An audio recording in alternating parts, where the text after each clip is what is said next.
La finale Can-Am, une finale, c'est peut-être la dernière fois qu'on va voir ça là, à Valleyfield. C'est peut-être le chant du cygne de cette catégorie. C'est possiblement la dernière fois.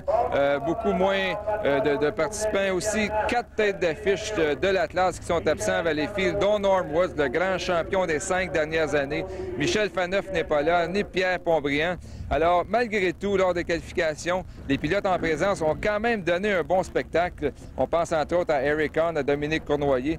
Mais en finale, il faut s'attendre à une domination du Rainmaker d'Eric Hahn, de Can-Am 106. C'est le bateau qui est derrière nous. Effectivement. Et parmi les Québécois, Dominique Cournoyer pourrait possiblement donner du fil à retard à Eric Hahn avec le Domcy, le numéro 122. Les spécificités de cette catégorie maintenant? C'est des fonds plats, c'est complètement différent d'un hydroplane et c'est comme une embarcation de plaisance, mais beaucoup plus rapide. Ce sont des moteurs qui peuvent aller jusqu'à 540 pouces cubes, mais stock, aucune modification permise. De retour à Louis et à Serge.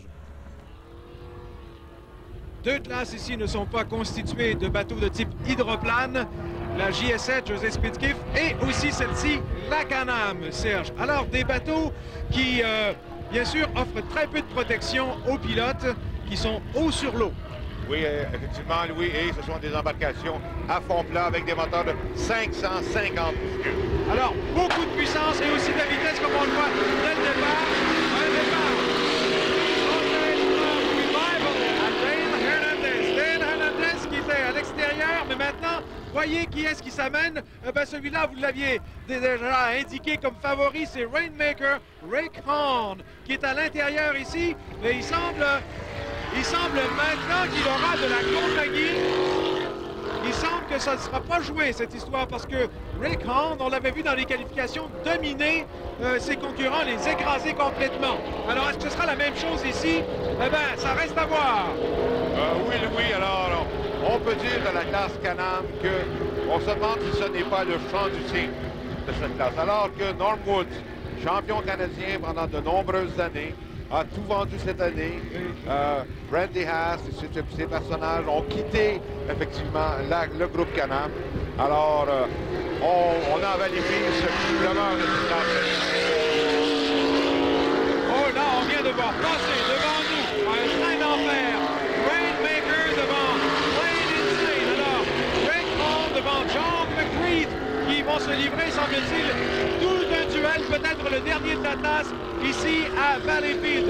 Et on va voir maintenant les bateaux monter vers la sortie de la baie, là où l'eau est le plus agitée par le vent. Et voyez un petit peu comment ces bonhommes sont intrépides. Voyez comment ils vont se faire secouer à la sortie de la baie dans le virage extérieur. Oui, alors parce que, comme on l'a vu, comme on le verra peut-être un peu plus tard maintenant, quand l'embarcation arrive dans le coin, très difficile à tourner avec une plaque de cavitation à l'arrière. C'est quand même très, très compliqué à conduire.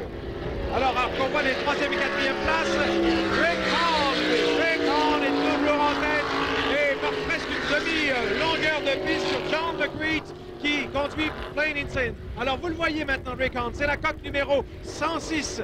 Et maintenant, voyez comment il maîtrise bien son embarcation dans le virage. Rien ne semble l'inquiéter. Rick Hahn qui a démontré déjà sa supériorité lors des préliminaires, lors des essais, eh bien, est en train de nous rejouer le même scénario, Serge. Il est seul dans sa place. Pour l'instant, évidemment, le champion de l'an passé n'est pas ici, Norm Woods. Il avait gagné à une vitesse moyenne de 142 km,74. Aujourd'hui, le deuxième tour s'établit à 136,35 et on peut le comprendre compte tenu des conditions. Oui, exactement. Ces bateaux-là sont faits pour marcher ou pour être conduits sur de l'eau beaucoup plus calme. À ce moment-là, on peut comprendre que Rick Hahn lève la pédale peut-être un peu, mais a une avance insurmontable sur l'embarcation 12. Et il a déjà entamé depuis quelques secondes son dernier tour de piste. Dernier tour d'1 000 écart. Donc, ce sont des courses de 4 tours, un total de 5 000. Donc, dans son dernier tour, Rick Hahn, sur la coque numéro 106, le Rainmaker.